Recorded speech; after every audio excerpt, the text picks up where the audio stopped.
আল্লাহর নির্দেশে সবকিছু হয়, আল্লাহর নির্দেশ ছাড়া কোনো পাতা নড়ে না, এই আকীদা কি ঠিক? আল্লাহর নির্দেশ ছাড়া কিছুই হয় না, এটা একদম সত্য কথা। আল্লাহর নির্দেশ ছাড়া কিছুই হয় না, কিন্তু এই আকীদা দিয়ে ভিন্নভাবে কেউ কেউ আরেক দিকে নিয়ে যায়। সেটা কি? আল্লাহর নির্দেশ হয়েছে এই জন্য আমি চুরি করেছি, আল্লাহর নির্দেশ হয়েছে এই জন্য কেউ ব্যভিচার করেছে, আল্লাহর নির্দেশ এই জন্য কেউ কেউ হত্যা করেছে। এইভাবে গুনার কাজের মধ্যে আল্লাহর নির্দেশের দোহাই দেওয়া যায় না। গুনার কাজের মধ্যে আল্লাহর নির্দেশের দোহাই দিত শয়তানে, ইবলিসে। ইবলিস বলেছিল, রব্বে বিমা আগওয়াইতানি, আল্লাহ আপনি আমাকে পথভ্রষ্ট করে দিলেন। এবং এই গুনার কাজের মধ্যে আল্লাহর ইচ্ছার উপর আল্লাহর নির্দেশে হয়েছে এটা।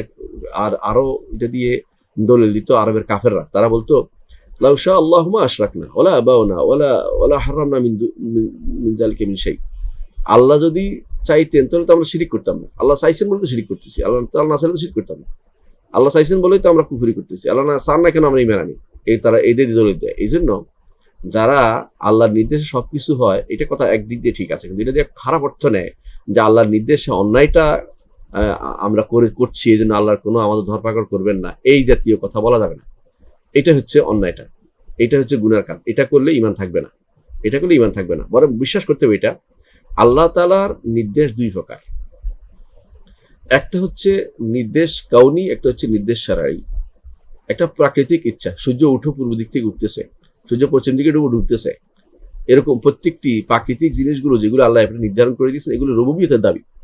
রুবুবিয়তের দাবি অনুসারে তিনি হতে দেন, এই নির্দেশত্ব হতে দিয়েছেন। যে এই লোক হত্যা করতে চাচ্ছে, হত্যা করে ফেলবে, আল্লাহ তাআলা এটাকে বাধা দেন না, কারণ আখিরাতে তার জন্য শাস্তি তিনি বলে দিয়েছেন নবীদের মাধ্যমে, বিভিন্ন মাধ্যমে সেটা বলে দিয়েছেন। জিনা করছে, ব্যভিচার করছে, চুরি করছে, বিভিন্ন রকমের কাজ করছে, আল্লাহ তাআলার ইচ্ছা হয়েছে যে তিনি দুনিয়ার বুকে কাউকে আটকাবেন না, তবে তিনি আখিরাতে তার জন্য শাস্তি রেখেছেন, এটা জানিয়ে দিয়েছেন। এটা হচ্ছে প্রাকৃতিক ইচ্ছা। এটার উপরে আল্লাহর খুশি হওয়া নির্ভর করে না, আল্লাহ খুশি নন এটাতে, হতে দেন কিন্তু খুশি নন। আরেকটা হচ্ছে তিনি হতে দেন এবং খুশি, সেটা হচ্ছে নেক কাজ। এটা হচ্ছে এজনে শারঈ, হুকমে শারঈ, শারঈ বিধান, শারঈ নির্দেশ, শরীয়তগত নির্দেশ। যেটা যেমন তিনি পছন্দ করেন ঈমানদার সালাত আদায় করবে, সালাত আদায় করা আল্লাহর নির্দেশে সালাত আদায় করতে পারছি আমি, এটা আল্লাহ তাআলা সওয়াবও দিবেন, আর আল্লাহ তাআলা খুশিও হন। আর ধরেন কোনো কাফের কুফরি করছে, আল্লাহর নির্দেশ ব্যতীত করে না, হ্যাঁ করতেছে, এটা হলো তার কুফরি হতে দিচ্ছেন, এইটা রুবুবিয়তের দাবি, রব হিসেবে। কিন্তু উলুহিয়তের দাবি, ইবাদতের দাবি হচ্ছে, তাকে ইবাদত করার দাবি হচ্ছে শিরিক না করে, কুফরি না করে ঈমানদার হওয়া। কিন্তু সে এদিকে যাচ্ছে না, ওদিকে যাচ্ছে, আল্লাহ দুনিয়ার বুকে তাকে ওদিকে যাওয়ার জন্য ছাড় দেন, এটা বলা, এটা বুঝতে হবে আমাদেরকে। সুতরাং আল্লাহর নির্দেশে সবকিছু হয়, এটা বলে গুনাহ হালাল করার মতো চিন্তা ভাবনা যে ব্যক্তি করতেছে, বিভ্রান্ত, পথভ্রষ্ট, এদেরকেই বলা হয় জাবরিয়া। এরাই জাবরিয়া। এই জাবরিয়া ফেরকা খুব আমাদের সমাজেও আছে এখনো পর্যন্ত। এদেরকে বলে জাবরে মায়ানবী বা অভ্যন্তরীণ বা ভিন্ন রকমের জবর তারা বলে থাকে। বিশেষ করে আশায়রা ও মাতুরিদী সম্প্রদায়ের মধ্যে এটা খুব বেশি পাওয়া যায়। এরা জাবরিয়া, এদের এই জন্য লকব হয়ে গেছে। তারা মনে করে যে আসলে আমি কিছুই করি না, আমি শুধুমাত্র হ্যান্ডেল ধরে রাখছি, আমার আরেকজন চালাচ্ছে, এটা না, হ্যান্ডেল আমি চালাই। এই জন্য যে ব্যক্তি হ্যান্ডেল চালাতে পারে দুর্বল, তারা দেখো হ্যান্ডেল চালানো পারে না, কিন্তু শক্তি নেই। শক্তি আমার আছে, আমি চালাচ্ছি, কিন্তু আমি সব চালাই না। আল্লাহ ইচ্ছা না করলে আমার সবকিছু হতো না, এটা মনে করতে হবে যে আল্লাহ তাআলা আমাকে চালানোর জন্য তৌফিক দিয়েছেন, এই জন্য আমি চালাচ্ছি। এই জন্য আমার যেহেতু চালাচ্ছি, এই জন্য আমার শাস্তিটা আমাকে নিতে হবে। এখন আপনি উল্টাভাবে চালালে, গাড়ি নিয়ে রাস্তার বাইরে যেয়ে বলেন যে আমি তো রাস্তায় চালাতে চাইছি, আমার শাস্তি হলো কেন, এই যে আপনি তো নিজে ইচ্ছা করে ওদিকে ঘুরেছেন। আপনি যদি কোনো রাস্তার মধ্যে চালাতে সমস্যা হতো না, কিন্তু আপনি চাচ্ছেন বট গাছের মধ্যে মারি দিতে গাড়িটাকে, তো কি করবেন? এটা আপনার ভুল আছে, এই জন্য আপনাকে পাকড়াও করা হবে। কিন্তু আল্লাহ আপনাকে বটগাছ দিকে যাচ্ছেন, আপনি বলেন আল্লাহ ঘুরেই দিবে না আপনাকে। কোনো ঈমানদারকে আল্লাহ হেফাজত করে, এটা আলাদা কথা, কিন্তু আল্লাহর নিয়ম নয় যে কেউ কোনো দিকে চলতে চাইলে আল্লাহ তাকে অন্যদিকে জোর করে ঘুরে দেবেন। আপনি চাইতেন আল্লাহ দিত, আপনি চাইতেন আল্লাহ আমি গাড়ি চালাচ্ছি, তুমি আমাকে সঠিকভাবে চালাতে তৌফিক দাও, ঠিকই চালাতো, দিত। অথবা না দিলেও আপনি গুনাহ হলে এই অবস্থা মারা গেল, আল্লাহ তাআলা বলতেন যে বান্দা আমার কথা শুনেছে, কিন্তু তার মৃত্যু এভাবে লিখেছিলাম, তাকে আমি ক্ষমা করে দিলাম, আলাদা কথা। কিন্তু আপনি উল্টা পথে চলবেন, এরপর বলবেন যে আল্লাহ নির্দেশ ছাড়া, আল্লাহ নির্দেশ সবকিছু হয়, এই জাতীয় দলিল দেওয়া যাবে না। এই জন্য সবসময় মনে রাখবেন দুইটা পার্থক্য, একটা হচ্ছে কাউনি কাদারি, আর একটা হচ্ছে শারঈ।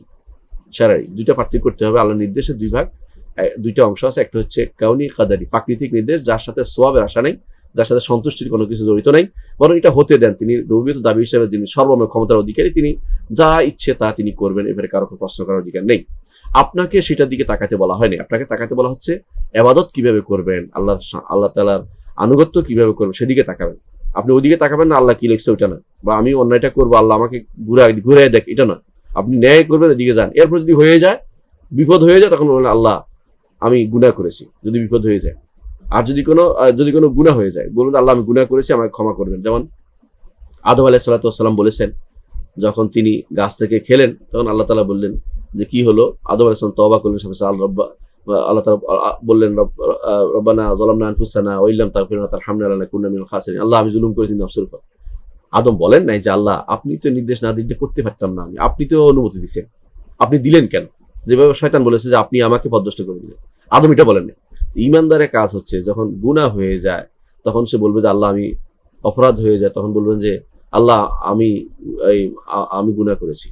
আর যদি বিপদ হয়, ঈমানদার যদি বিপদ হয়ে যায়, কোনো বিপদ হয়, তখন সে বলবে যে আল্লাহ আল্লাহ তা আপনি কদ্দারাল্লাহু মা শাআ ফাআল, আল্লাহ আপনি এটাকে তাকদীরে লিখেছেন, এইভাবে আল্লাহ আপনি যা আছেন তা হয়েছে, আমি আপনার তাকদীরের উপরে বিপদের মধ্যে আল্লাহ আপনার বিপদে আপনি যে সন্তুষ্ট আমি তাতে সন্তুষ্ট, এটা বলবেন। তাহলে দুইটা সাইড আছে, মনে রাখবেন। আল্লাহর কাউনি কাদারি অবস্থার মধ্যে দুইটা সাইড আছে। একটা হচ্ছে যে আপনি বিপদ বলবেন, বিপদ হলে বলবেন যে আল্লাহ এই বিপদে পড়েছি, আল্লাহ তুমি ছাড়া কেউ উদ্ধারকারী নেই, আমি এতে সন্তুষ্ট, আপনি বিপদ দিচ্ছেন, আপনি উদ্ধার করবেন। গুনাহ হলে এটা বলবেন না যে আল্লাহ তুমি করাইছি, এটা বলবেন যে আল্লাহ আপনি আমাকে ক্ষমা করে দেন, আমি ভুল করেছি, এটা আপনি আমাকে করতে শুধু আমাকে ছাড় দিয়েছেন বলে আমি করতে পেরেছি গুনার মধ্যে, কিন্তু গুনাহটা আমি নিজেই করেছি, আপনার উপর দোষ দিব না। এটা হচ্ছে ঈমানদার কাজ। আর কাফেরের কাজ হচ্ছে উল্টাটা। কাফের বলবে আল্লাহ আপনি কেন আমাকে গুনাহ করতে দিলেন, আপনি নিশ্চয়ই রাজি আছেন, অথবা আপনি আমাকে ফিরিয়ে দিলেন না কেন, আপনি আল্লাহর উপর দোষ দেওয়ার চিন্তা ভাবনা যারা করে তারা কাফের, তারা ঈমানদার নয়। এই জন্য ঈমানদার কখনো এই যে পথে যায় না, যে পথে প্রশ্নগুলি করা হয়, প্রশ্নগুলি যেভাবে আপনি করেছেন সেটা বুঝে নেবেন, এটাই আল্লাহর নির্দেশে সবকিছু হয়, কোনো সন্দেহ নেই। এটা একেবারে বিশ্বাস করতেই হবে প্রত্যেকটা ঈমানদারের। তবে সবকিছু হলেই সবকিছু আল্লাহ সন্তুষ্ট এটা বলবেন না, সবকিছু আল্লাহ সন্তুষ্ট এটা বলবেন না, সবকিছু আল্লাহ আপনাকে এটা করার পর আল্লাহ সবকিছু আপনি সওয়াব দিয়ে দিবে এটা মনে করবেন না। আল্লাহ শারঈ নির্দেশ যেটা, উলুহিয়াতের নির্দেশ যেগুলো, এগুলি পালন করলে সওয়াব হবে, রুবুবিয়তের জিনিসটা পালন করলে কোনো সওয়াব হবে না, এটা এমনিই হবে, এটার জন্য সওয়াব হবে না, গুনাহ হবে। যদি করেন শরিয়া বিরোধী হলে গুনাহ হবে, শরিয়ার পক্ষে থাকলে তখন আর গুনাহ হবে না, শরিয়ার পক্ষে থাকলে গুনাহ হবে না। বুঝতে পারছেন? আলহামদুলিল্লাহ।